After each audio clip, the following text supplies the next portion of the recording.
Hello, আসসালামু আলাইকুম। জাফর আবুদের বলকে সবাইকে স্বাগতম। তো বন্ধুরা, আজকে আমি চলে আসলাম বড় কুমিরা। এটা হচ্ছে বড় কুমিরা, চট্টগ্রাম সন্দ্বীপ যাওয়ার রোড। আর সন্দ্বীপে যাওয়ার রোড আরেকটা আছে বাঁশবাড়িয়া ফেরিঘাট, উঠে দিয়ে যাওয়া যায়। তো বেশিরভাগ মানুষ ইমার্জেন্সির জন্য এই রোডটা ব্যবহার করে বড় কুমিরা। এই বড় কুমিরা যাতায়াতের অনেক সমস্যা, কারণ কোনো একটা রুগী যদি আসা হয়, স্কোরবোর্ডে আসে, ফেরিতে লেট হয় এই কারণে। আর দেখা গেছে যে এই যে বড় কুমিরিতে আনার উদ্দেশ্য হচ্ছে একটু সকাল সকাল মেডিকেল ভর্তি করে দাও, বা ইমার্জেন্সিভাবে তাড়াতাড়ি শর্টকাটের মাধ্যমে যে স্কোরবোর্ড দিয়ে আনলে রুগীটার একটু শহরের দিকে তাড়াতাড়ি জলদি নেওয়া যায়। তো দর্শক দোয়া করবেন আমার দাদার জন্য। আমার দাদা অনেক অসুস্থ, সন্দ্বীপ থেকে আনতেছে স্কোরবোর্ডে। তো এই সন্দ্বীপে যে নদীর পথ, এটা নদী বাতাস হলে মুহূর্তে অনেক উত্তাল হয়ে যায়, অনেক রুলিং ভারী যায়, যা বলার বাইরে। রুগী আনা যে যারা আনে তারা বুঝে কতটুকু কষ্টকর। একটা রুগীকে উঠানো নামানো অনেক পরিশ্রম এই নদীর পথে, যেটা সন্দ্বীপের মানুষ বলে বুঝাতে পারবে না। যারা বসবাস করে তারাই বুঝবে একমাত্র সন্দ্বীপের কষ্ট। নদীর করে অনেকটা বাতাস।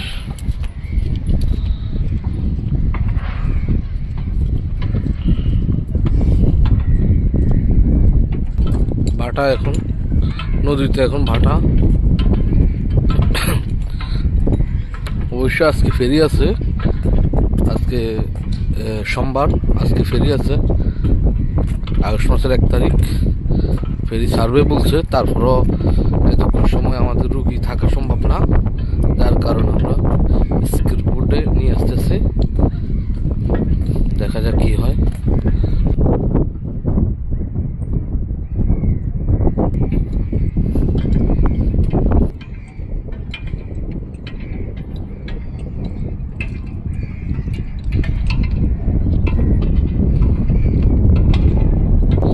বাতাসের সাথে হালকা হালকা বৃষ্টির ফোঁটা পড়তেছে, হালকা হালকা বৃষ্টি আছে। রোদ নাই বললে 11:30, এখন বেলা 9টা বাজছে।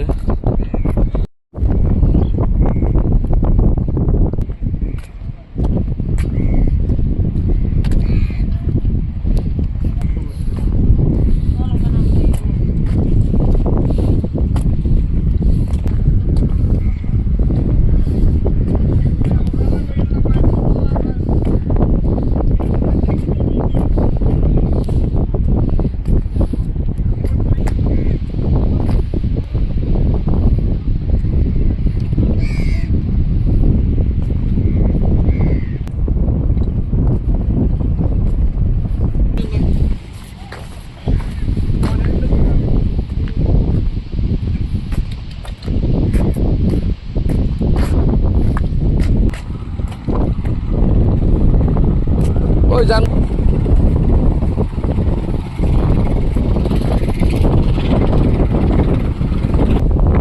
কি পরিমাণ বাতাস নদীর কিনারায়। যত নদীর কিনারায় আসতেছি ততই বাতাসের গতিবিধি অনেক বাড়তেছে।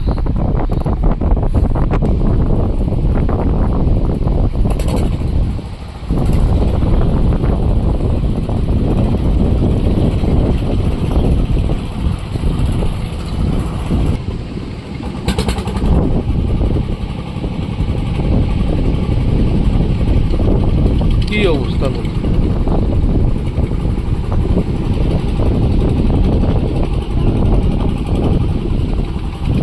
ওই স্কুল বোর্ড ছাড়া যাচ্ছে চট্টগ্রাম বড় কুমিরের থেকে, যাত্রী নিয়ে চলে যাচ্ছে।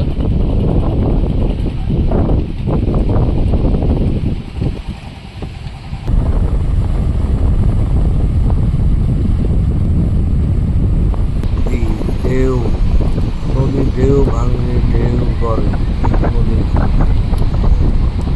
বলা হয়। এগুলো ছোট ছোট, এগুলো হলো মাছ ধরার নৌকা। এটা লাল বুড়ো করি, এরা মাছ আহরণ করে। এখানে ছোট ছোট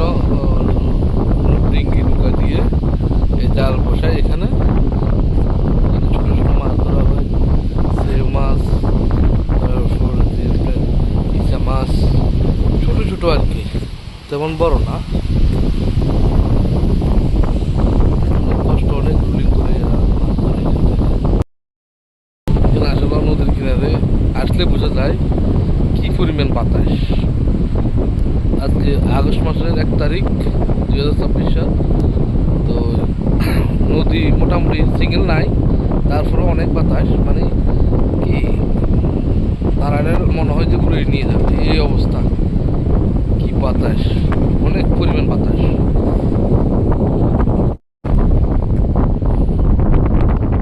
এই যে আরেকটা আসতেছে স্কুল বোট, সুন্দর থেকে আসতেছে।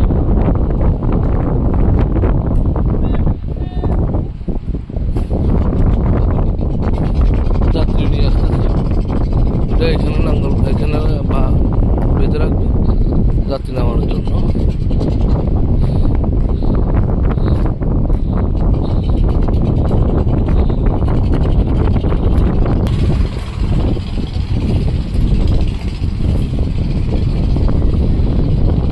আমাদের রুগী এখনো আসে নাই, আমাদের রুগীবাহী স্কেলবোটটা এখনো আসে নাই।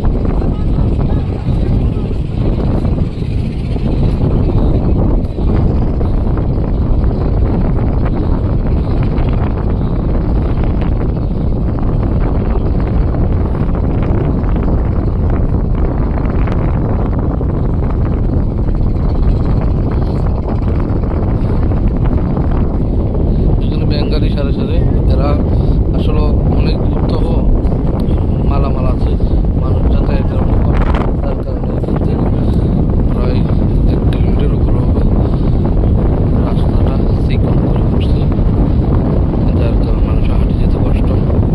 তাই এইসব বেঙ্গালি করে উঠে উঠে চলে যায়। খালি বেঙ্গালি এখানে অপেক্ষা করতেছে যাত্রীর জন্য।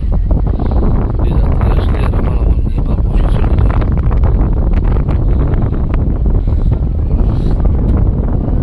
প্রচন্ড বাতাস, রুলিং হয়েছে।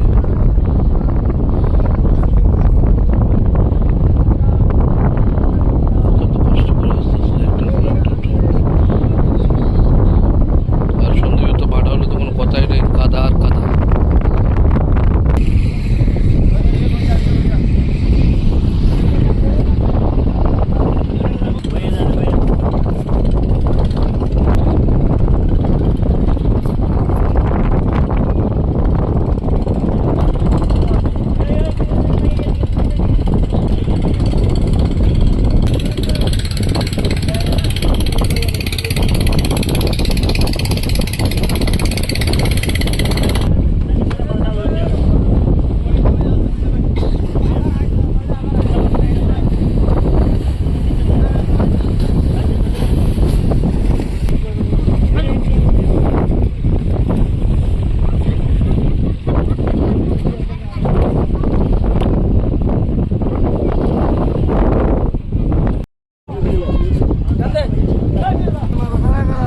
এখানে দেখা যাচ্ছে একজন সিলিন্ডার সকালে ঘরের সামান মালামাল যা আছে সব নিয়ে এসে মনে হয় একেবারে চলে যাচ্ছে চট্টগ্রামে।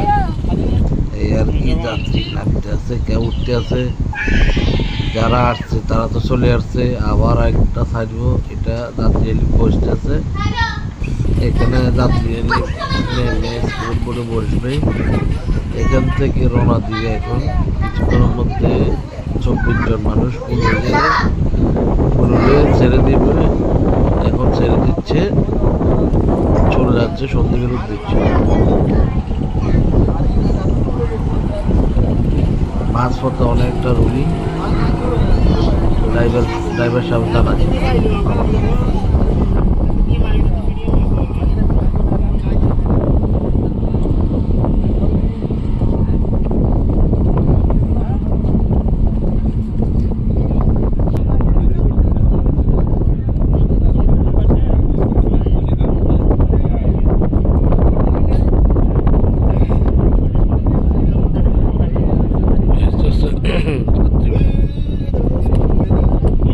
এইখানে দেখা যাচ্ছে ছোট্ট একটা স্ক্রিনবোর্ড আসতে আসতে।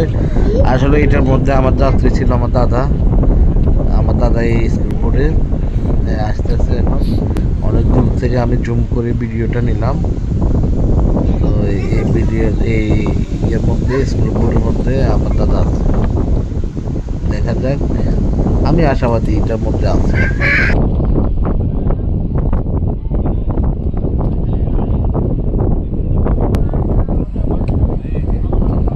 তো দর্শক এখন চলে আসছে, মোটামুটি কাছে চলে আসছে স্ক্রুবোর্ডটা। এটার মধ্যে আমার দাদা আছে, আমার দাদা অসুস্থ রোগীকে আসলে আমরা এখন দেখবো, নামাবো।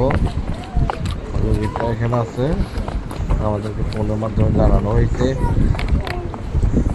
এখন আমার দাদার সাথে দেখা করবো, দাদা গিয়েও আনা হয়েছে, এটা দেখার জন্য চেষ্টা করতেছি আপনাদেরকে। আমরা আরো নিচে যাব, আর একটু কাছে যাই দেখাই। আরো যাত্রী ছিল আমাদের সাথে। আস্তে আস্তে, আস্তে আস্তে।